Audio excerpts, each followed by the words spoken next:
Okay, hello, good day. इसके पहले की वीडियो में हम लोगों ने श्रोडिंगर वेव इक्वेशन के बारे में जानने का प्रयास किया और दो तरह के श्रोडिंगर वेव इक्वेशंस को डेवलप किया। Schrodinger time independent wave equation and time dependent Schrodinger wave equation. इनमें डी ब्रागली वेवलेंथ का भी प्रयोग किया गया था। तो डी ब्रागली वेवलेंथ के लिए एस्टेब्लिशमेंट के लिए एनालॉगस एक्सप्रेशन फोनान का जो होता है, फोटान का, उस फोटान की सहायता से हम लोगों ने डेवलप करने की कोशिश की थी। इसकी जस्टिफिकेशन, वैधता को थोड़ा हम इस ढंग से भी देख सकते हैं। So let us consider bore hypothesis. Bore atom model जिन्होंने प्रपोज किया था, बोर हाइपोथेसिस,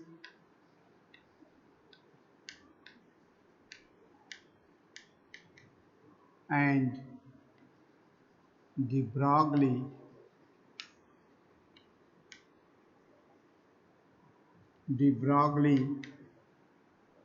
quantization rule।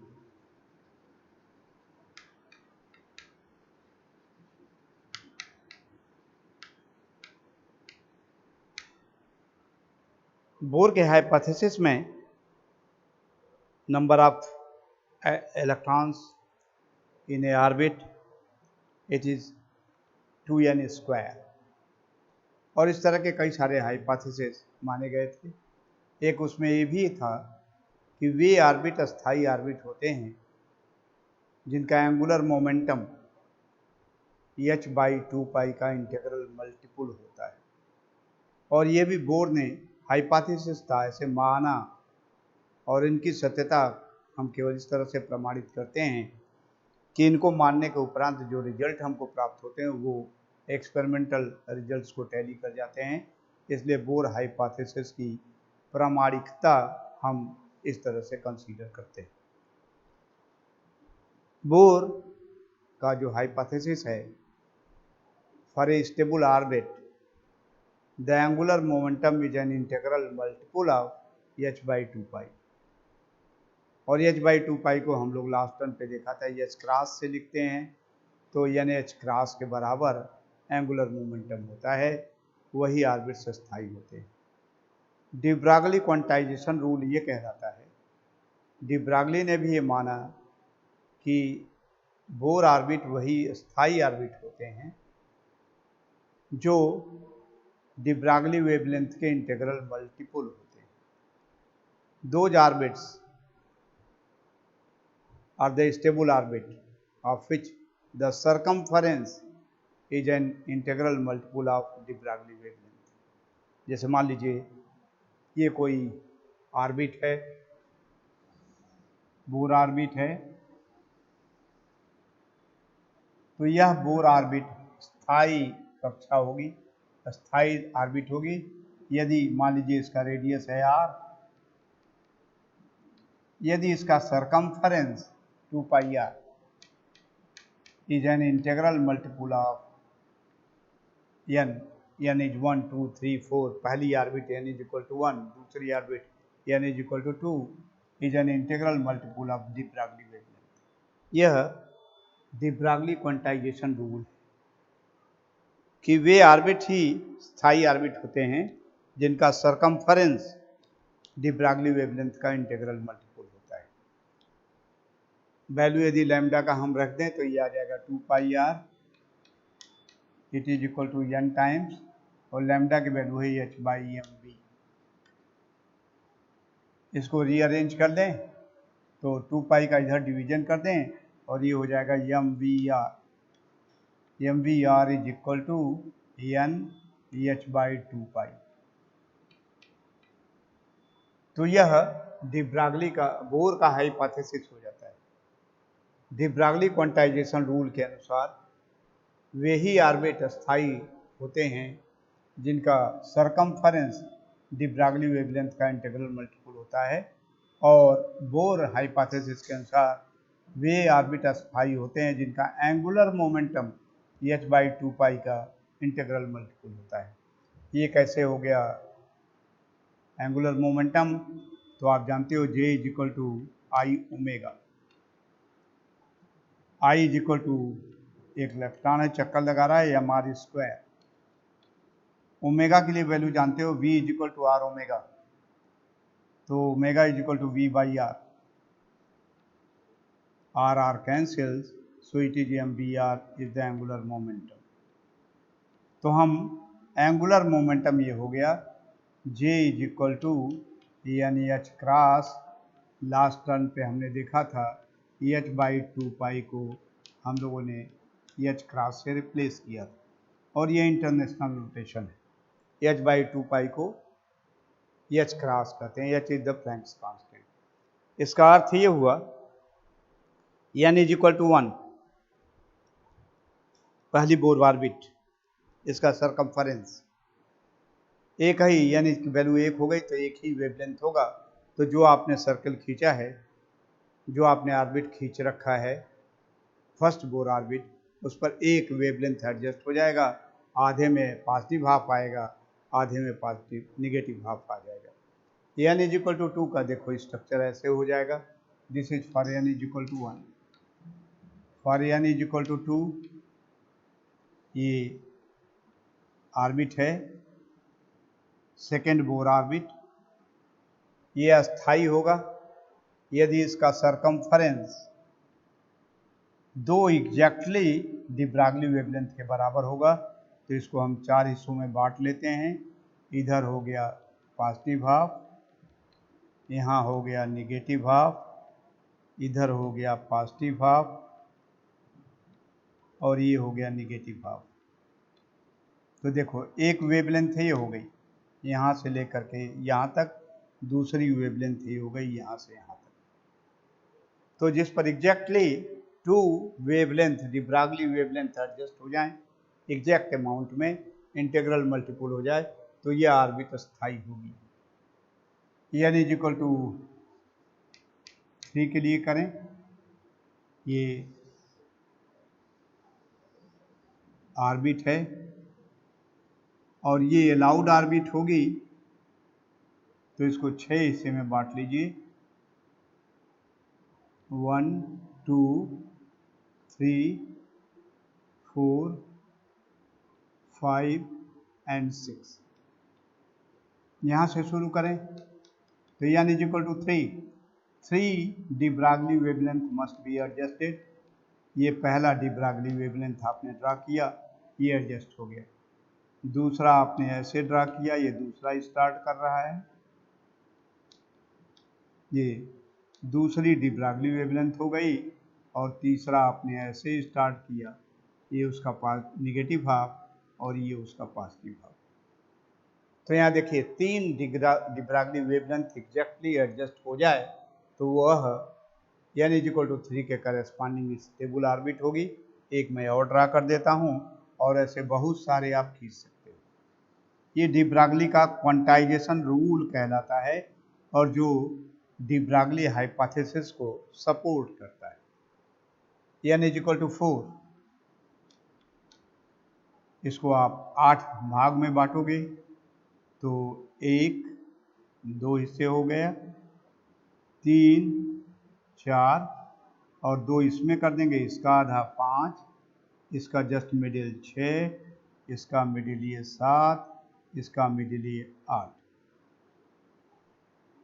और इस पर देखो डी ब्रागली वेवलेंथ एग्जैक्टली, अब मैं अंदाज से केवल पार्टीशन कर रहा हूँ, एग्जैक्टली करोगे आप एग्जैक्ट अमाउंट में करके तो डी ब्रागली वेवलेंथ सब एक तरह की आएगी। नंबर 1 ये डी ब्रागली वेवलेंथ हो गई, ये दूसरा स्टार्ट आपने किया, दूसरा यहाँ कंप्लीट हो गया, 2 ये तीसरा शुरू हो गया, और तीसरा यहाँ पर कंप्लीट हो गया, ये चौथा स्टार्ट हुआ और चौथा यहाँ पर कंप्लीट हो गया। So it is corresponding to N is equal to 4 and so on so fourth. तो ये फिर डी ब्रागली क्वांटाइजेशन रूल जो है वो डी ब्रागली हाइपोथेसिस को सपोर्ट करता है। तो बीच में श्रोडिंगर वेव के डेवलपमेंट के लिए जो हम लोगों ने डी ब्रागली वेवलेंथ का प्रयोग किया है, लैम्डा आया है, और लैम्डा की जगह पर lambda is equal to H by M B का प्रयोग किया है, तो उसकी सत्यता भी वैधता भी इस ढंग से प्रमाणित की जा सकती है। अब हम कंसीडर करते हैं an electron in a potential box, and this will be solved using Schrodinger wave time independent equation. Electron in a potential box.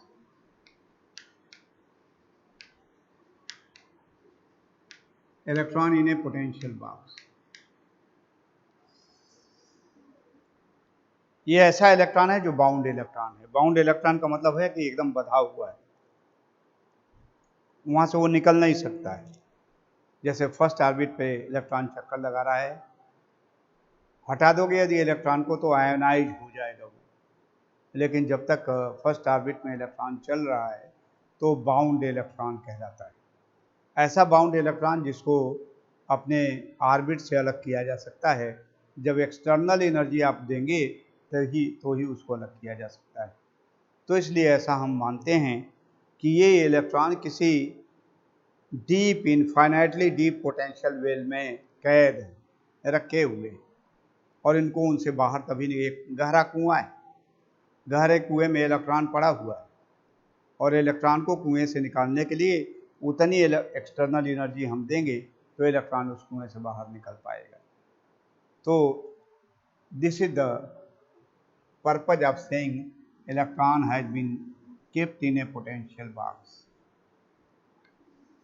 ये एक पोटेंशियल बॉक्स है, एक एटम है, एटम अपने मिनिमम पोजीशन पे है, और एटम है तो वहाँ पर इलेक्ट्रॉन भी होगा।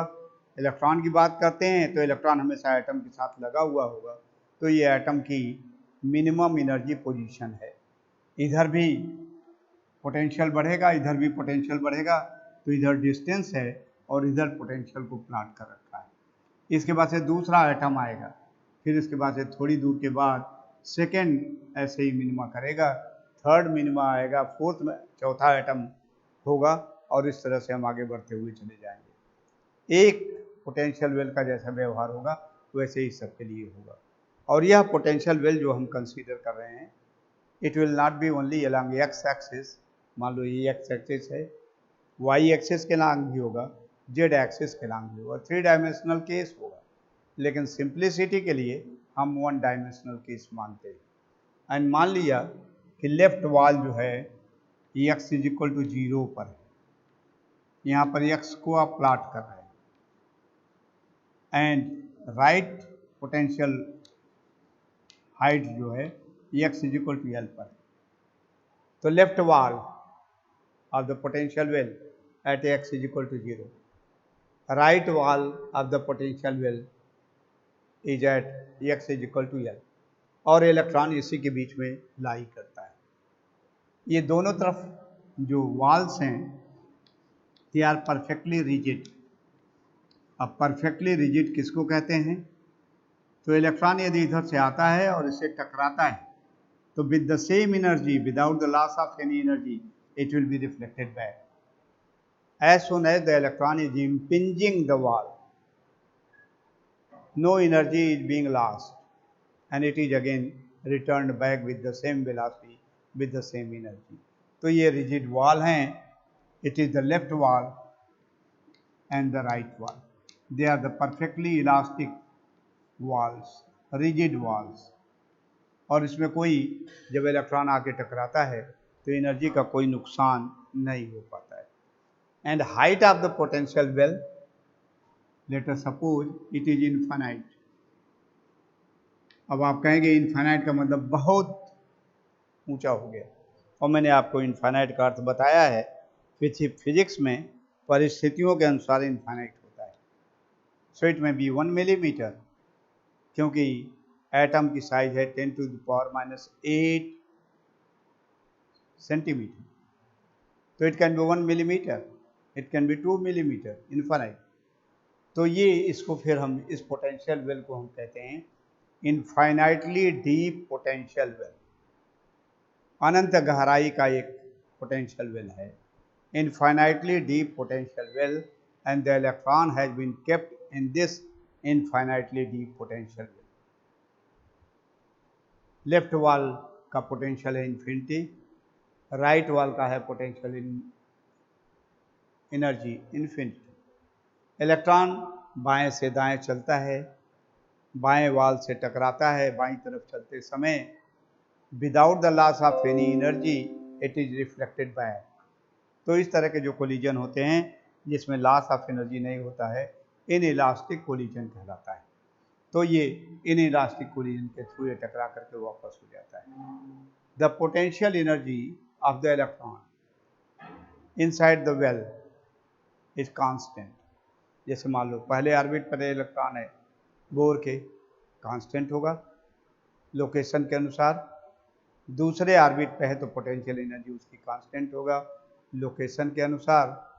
और चूंकि कांस्टेंट है, सब जगह कांस्टेंट की तरह व्यवहार करेगा, तो for simplicity let us assume that the potential energy associated with the electron inside the infinitely deep potential well, it is equal to 0। तो U is equal to 0 potential energy की वैल्यू है of the electron inside the potential well. तो अब फिर मैं इसको जो मैं कह रहा था, एक इलेक्ट्रॉन है इन्फिनिटली डीप पोटेंशियल वेल के अंदर बंधा हुआ है, रखा हुआ है, निकलेगा कब? मान लो इलेक्ट्रॉन यहाँ पड़ा हुआ है, इसको इतनी ऊर्जा प्रोवाइड कर दिया जाए तो फिर इससे बाहर निकल जाएगा, तो फिर इलेक्ट्रॉन का इमिशन हो जाएगा, इलेक्ट्रॉन उससे बाहर हो जाएगा, इलेक्ट्रॉन आयोनाइज हो जाएगा। और जब तक आप उतनी ऊर्जा नहीं दोगे जो पोटेंशियल हाइट के बराबर है, तब तक इलेक्ट्रॉन इसमें रहेगा, इलेक्ट्रॉन इससे बाहर नहीं निकल पाएगा। और इसीलिए इस इलेक्ट्रॉन को बाउंड इलेक्ट्रॉन कहते हैं। So electron is bound to its parent nuclei as if it has been kept in the infinitely deep potential well. और इसकी पोटेंशियल एनर्जी को हम 0 मानते हैं। बाउंड्री कंडीशन लिखी जा सकती है इस इलेक्ट्रॉन के लिए।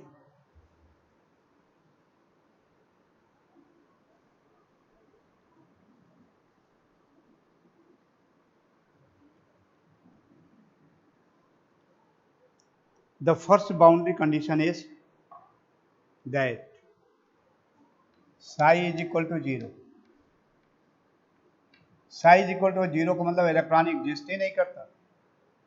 इलेक्ट्रॉन रहेगा तभी वेव फंक्शन उसकी होगी, तभी मैटर वेव आएगा, पार्टिकल को वहाँ होना चाहिए। और psi is equal to 0 हम कंसीडर करते हैं at left wall of the potential well.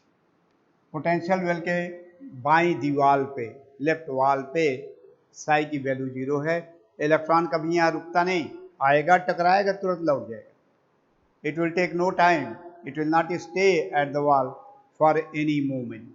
ऐसे ही दाहिने दीवार पे जाएगा तो वहाँ भी ये रुकेगा नहीं, टकराएगा लौट जाएगा, और कोई ऊर्जा का क्षरण नहीं होता है, ऐसी स्थिति बनती है। तो ये पहला कंडीशन है, psi is equal to 0 at x is equal to 0। और इस बीच में potential energy associated with the electron is 0। It has been assumed to be equal to 0। और 0 किसके बीच में रहता है? 0 is less than x is less than L। जब x की वैल्यू 0 से L के बीच में कहीं होती है तो U की वैल्यू 0 होगी, ये स्थिति बनेगी। और दूसरी कंडीशन है psi की वैल्यू फिर 0 होगी। कहाँ पर? राइट वॉल पे at x is equal to L। न तो बाएं दीवार पे इलेक्ट्रॉन रुकेगा, न तो दाहिने दीवार पे इलेक्ट्रॉन रुकेगा। इलेक्ट्रॉन सदैव रहेगा इसी पोटेंशियल वेल में, बाएं सिरे से लेकर के दाहिने सिरे के बीच में। जब x की वैल्यू ग्रेटर देन 0 है और x की वैल्यू लेस देन L है, 0 से L के बीच में कहीं इलेक्ट्रॉन है, तो उसकी फाइनाइट वैल्यू psi की आएगी। psi की वैल्यू फिर 0 है at x is equal to L। तो इन दोनों कंडीशन को फिर हम लिख सकते हैं कि U की वैल्यू इन्फानाइट हो जाती है। U is equal to infinite कहाँ? बाई दीवार पे। x इज इक्वल टू 0 पर, इक्वल टू 0 नहीं, स्लाइटली ग्रेटर देन 0 है x की वैल्यू, तब इसकी वैल्यू 0 है। लेकिन जैसे ही x की वैल्यू 0 होगी, u की वैल्यू इन्फिनिटी हो जाएगी। So x is equal to or less than 0। x is equal to 0 है लेफ्ट वाल, और लेस देन 0 है और इधर है, तो हमेशा इसकी वैल्यू इनफाइनाइट होगी। The electron will not be obtain in this region. Left wall पे न तो पाया जाएगा, न लेफ्ट वाल के बाएं पाया जाएगा। एंड आल्सो x की value will be equal to 0 at x is equal to l। Right wall पे इसकी वैल्यू 0 होगी, और राइट वाल के उधर भी ग्रेटर देन l पे भी x की वैल्यू 0 होगी। तो मैं दोनों स्थितियां बता दूं जो आपने फिगर खींचा है। इलेक्ट्रॉन बाउंड इलेक्ट्रॉन है, एक पोटेंशियल वेल में इन्फाइनाइटली डीप जो है कैद है, बाउंड है। उसकी पोटेंशियल एनर्जी U की वैल्यू इस पोटेंशियल वेल में 0 है इस कंडीशन के अनुसार। और वाल पे, लेफ्ट वाल पे इसकी वैल्यू 0 है, x इज इक्वल टू 0 पर इन्फिनिटी है, और इसके बाईं तरफ भी infinity. x is equal to l पर भी इसकी वैल्यू इन्फिनिटी है, जैसा चित्र में शो किया गया है। एंड ग्रेटर देन l के लिए भी, दाहिने तरफ के लिए भी इन्फाइनाइट है। तो यह पोटेंशियल एनर्जी का वेरिएशन है उस इलेक्ट्रॉन के लिए। और l is the width of the potential well, जो x इज इक्वल टू 0 से लेकर के x is equal to l तक एक्सटेंड करती है। The l is the width of potential well, the width of potential well।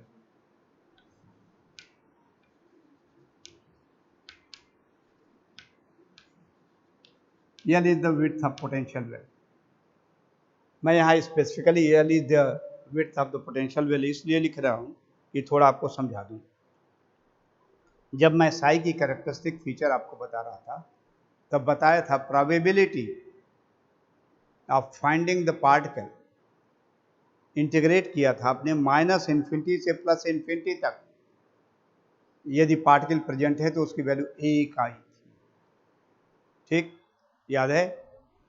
तो उसकी value 1 आई थी। अब ये माइनस इन्फिनिटी से प्लस इन्फिनिटी, मैंने कहा परिस्थिति के अनुसार लोअर लिमिट और अपर लिमिट को एडजस्ट करेंगे।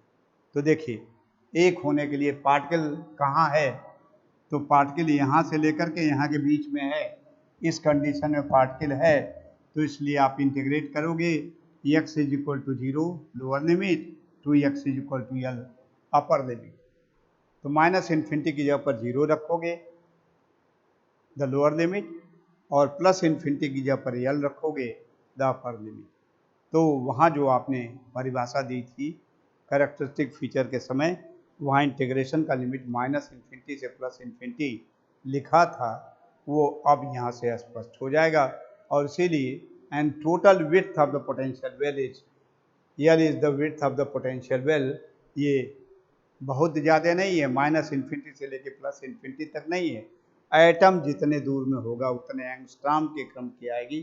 तो L is the width of the potential well. इस तरह का इलेक्ट्रॉन चूंकि टाइम डिपेंडेंट नहीं, ये सदैव इसी पोटेंशियल वेल में कैद रहेगा।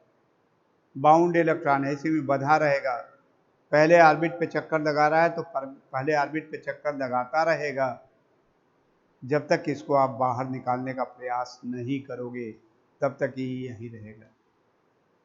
तो it is time dependent phenomenon न हो करके ये टाइम इंडिपेंडेंट है।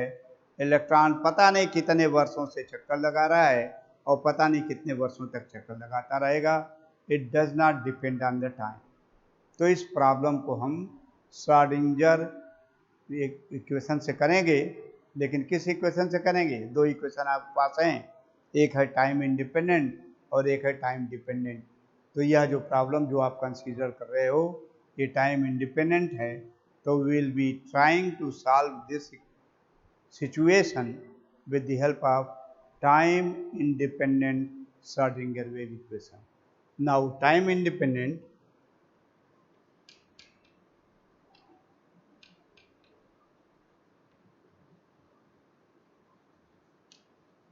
Schrodinger wave equation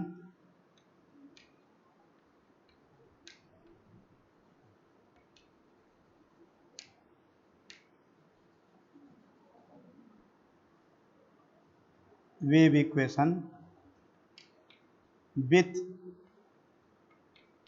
u is equal to 0 is time independent Schrodinger wave equation with u is equal to 0 क्या है? तो आप देख लीजिए, वहाँ से इसको निकाल लीजिए। Nebula square psi plus twice M by H cross square. देखो आज अभी डी ब्रागली क्वांटाइजेशन रूल और बोर हाइपोथेसिस में मैंने एच क्रॉस का प्रयोग किया है। यह H cross H by 2 pi है जो यहाँ पर है। तो nebula square psi plus 2m by H cross square E psi, U की वैल्यू 0 है, E psi this is equal to 0। Now E is the total energy of the electron. जो इस पोटेंशियल बॉक्स में इलेक्ट्रॉन है उसकी total energy, m is the mass of the electron, H cross is a constant quantity, तो उस पूरे को एक कांस्टेंट क्वांटिटी से रिप्लेस कर सकते हैं। So this can be replaced by, अब इस फिगर को आपने बना ही लिया होगा इसलिए फिगर को मैं मिटा देता हूं।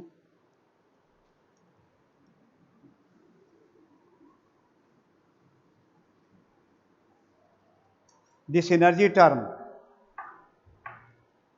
This total is the representative of the energy, और इसको हम रिप्लेस कर देते हैं 2m by H cross square into E by K square.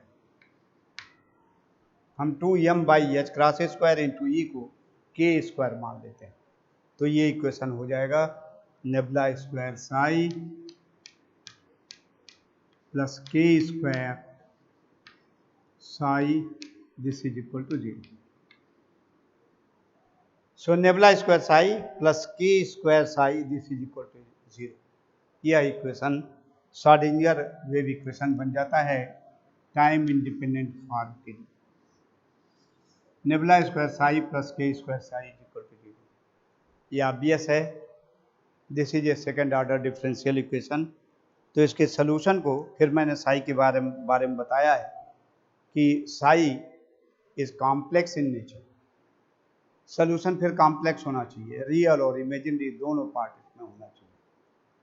हम यहाँ पर सोल्यूशन इस इक्वेशन के लिए, सेकेंड ऑर्डर डिफरेंशियल इक्वेशन के लिए लिखते हैं psi is equal to a sine x plus b cos x, b cos, a sine k आ रहा है तो a sine k x plus b cos k x. यह एक सोल्यूशन हमने इसका माना। आप कहेंगे अभी तो कहा था भाई साई को कॉम्प्लेक्स इन नेचर होना चाहिए, एक जगह आपने इसका प्रयोग भी किया था psi is equal to psi 0 e raise to power minus i omega t. अब आप कह रहे हैं कि नहीं, अब a sine k x plus b cos k x की तरह होना चाहिए। तो कहाँ गया इसका एक्सपोनेंशियल नेचर, कॉम्प्लेक्स का नेचर? तो आपने इंटरमीडिएट में पढ़ रखा होगा साइन एक्स और कॉस के एक्स, इन दोनों को भी, या साइन एक्स कॉस एक्स को हम एक्सपोनेंशियल की सहायता से प्रेजेंट कर सकते हैं E raise to power I X plus E raise to power minus I X divided by 2, ये साइन एक्स या कॉस एक्स के बराबर होता है। फिर माइनस साइन के साथ लेंगे तो ये फिर साइन एक्स के बराबर होता है। तो इसलिए कॉम्प्लेक्स नेचर जो है साई का अब भी रिटेन्ड है, और इस इक्वेशन की सहायता से हम इस सेकेंड ऑर्डर डिफरेंशियल इक्वेशन के सोल्यूशन को लिख सकते हैं। अब जहाँ पर k की वैल्यू तो एनर्जी का रिप्रेजेंटेटिव है जो ऊपर लिखा हुआ है, x वेरिएबल पैरामीटर है, x इज इक्वल टू 0 से लेके x is equal to L तक पोटेंशियल वेल एग्जिस्ट करती है। L is the width of the potential well और length of the potential well है। तो साई की वैल्यू क्या होगी, a और b पर डिपेंड करेगी। तो a and b coming in this expression are the arbitrary constant, जिनकी वैल्यू बाउंड्री कंडीशन से निकाली जा सकती है। a और b की वैल्यू हम जान जाएंगे, k की वैल्यू ज्ञात ही है, तो हम साई की वैल्यू की जानकारी हमको हासिल हो जाएगी। ए और बी की वैल्यू ज्ञात करने के लिए हम इसमें बाउंड्री कंडीशन स्थापित करते हैं। पहली बाउंड्री कंडीशन लगाते हैं, psi is equal to 0 at x is equal to 0।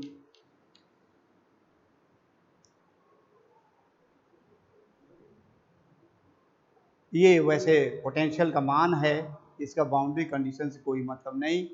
Potential well के अंदर ये है, पोटेंशियल वेल के बाहर और वॉल्स पे ये है। ये बाउंड्री कंडीशन है। लेफ्ट वॉल पे इलेक्ट्रॉन लाई नहीं करेगा। इस कंडीशन को यदि रखते हैं तो psi is equal to 0, left hand side a sine x is equal to 0, sine 0 0, x is equal to 0, it is sin 0, sin 0 is equal to 0, plus b cos x, x is equal to 0, cos 0 is 1, so into 1। Differential equation हुआ और second order differential equation का ये solution हो गया। a और b constants है जिनकी value ज्ञात नहीं, तो इनकी वैल्यू ज्ञात करने के लिए हमने पहली बाउंड्री कंडीशन रखी कि left wall x is equal to 0 पर इलेक्ट्रॉन एग्जिस्ट नहीं करता, इसलिए साई की वैल्यू 0 रख दिया। x is equal to 0 sine 0 0 into a, x is equal to 0 cos 0 is 1 into b and psi is equal to 0, तो इसका this leads to b is equal to 0। Constant quantity b की value 0 होनी चाहिए और इसलिए solution, थोड़ी सी चीज़ और आपको बता दें, एक सॉल्यूशन का रूप आ जाए तो फिर नेक्स्ट वीडियो में फिर मैं आपको बताऊंगा।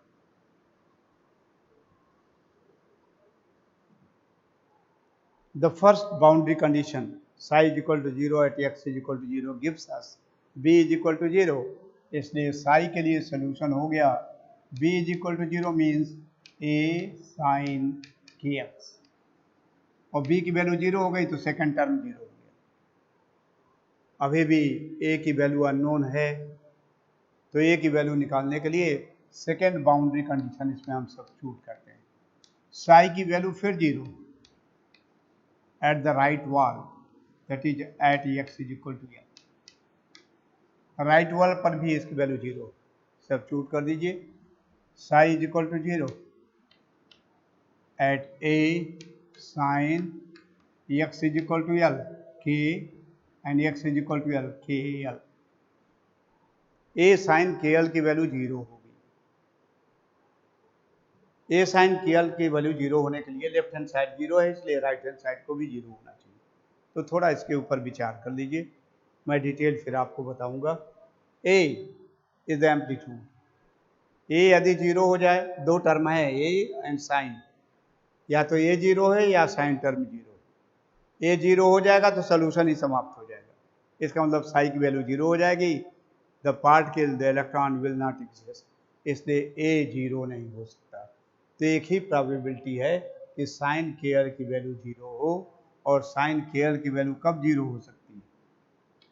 The only probability that sine के L it is equal to 0, A की वैल्यू 0 नहीं हो सकती। इट गिव्स साइन के L is equal to 0, sine 0 0 होता है, sine 100 pi, sine pi it is 0, 2 pi 3 pi 4 pi सब 0, तो इसलिए, और साइन 90 इज 1, ये 0 होना है, इसलिए के एल की वैल्यू हो जाएगी पाई का integral multiple N pi. N is equal to 0 से स्टार्ट करेंगे, sine 0 0, K L is equal to 0, N is equal to 1, sine pi plus minus pi, फिर 0 होगा and so on so forth. So the possibilities for the value of K L is equal to plus minus N pi will be the solution।